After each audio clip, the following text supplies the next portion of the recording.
Welcome to the Carriker Chronicles, the People Show. Check the Post of Husker Nation, brought to you by Nebraska Spine Hospital. If my voice doesn't sound just quite right today, if it's not quite as sexy as normal, that's because baseball tournament for my son this weekend. My daughter she played 7 games in softball. In fact, shout out to my daughter and her team, the Impact Gold. They won their first ever tournament championship.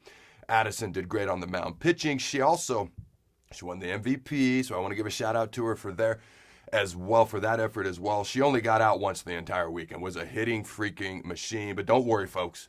She has reassured me that her lifelong dream is still to play volleyball at the University of Nebraska. That has still not changed ever since she was 4 years old.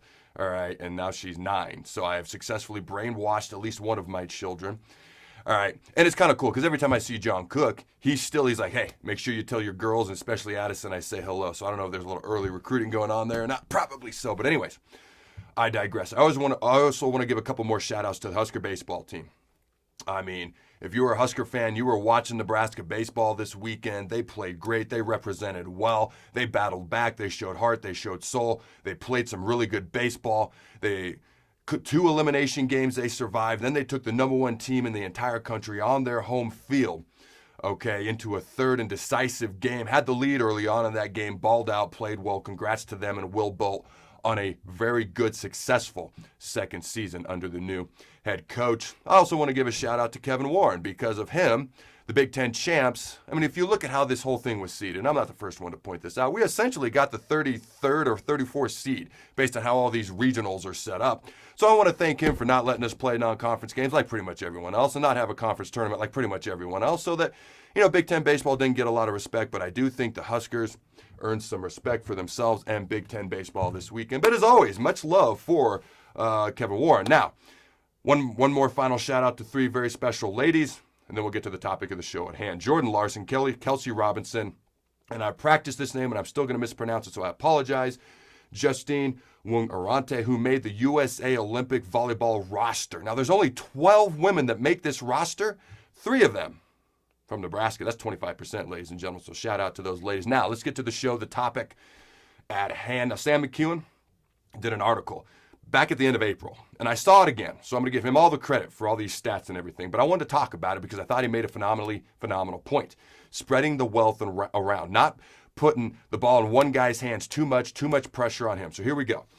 Adrian Martinez has started 27 total games as a Husker quarterback. He has 11 wins, 16 losses. So if you just look at the rushing stats first, in those 11 wins, he rushed the ball 12 times. In those 16 losses, he rushed it 15 times, 15 rushing attempts. Adam, that's only a difference of 3 rushes. Well, if you do basic math, it's actually 20% fewer rushing attempts from our starting quarterback in the games that we run, and his yards per carry average actually went up the less he ran it, to over 5 yards per carry. Now, the passing situation is a bit of a similar story, okay? Not that Adrian isn't capable, but there's something to be said for spreading the ball around, keeping defenses on their toes, okay? In our 11 wins, Adrian had a touchdown to interception ratio of 3-1. So, this is a rocket science here. It's not Einstein-type physics here, but here you go. Here's why it's better to spread the ball around beyond just the stats themselves. It puts more stress on the defense. You're less predictable. They don't know where you're going or what you're doing. It puts less pressure on the quarterback as well, and it becomes much more tougher for the defense to have to defend everybody in the entire field. It protects a quarterback who tends to get nicked up throughout his career so far, especially without a proven backup quarterback. It also gets everyone else more involved and engaged. All right, now I don't know who the starting running back's going to be. I just like Jacques Giant, but you get that big guy going downhill, banging defenses, wearing him down the fourth quarter if he ends up starting for us. You look at the tight end position, which is the quarterback's best friend. We got a big one, 6'8" Austin Allen. He's got to start making more plays. He's got that talent, the ability. Look at the wide receiver position, Samori Torrey, Omar Manning, some others as well. Spread the ball around. Put more pressure on the defense. Take more pressure off your quarterback. We'll have better success on offense and the team. Go big, Red Nose. Remember to throw the ball. Thanks again to our sponsor, Nebraska Spine Hospital. Ladies and gentlemen, when it's your spine, you do not want to mess around, and experience matters. That's why you can trust the experts at Nebraska Spine Hospital, the region's only spine-specific hospital. They are the best at what they do.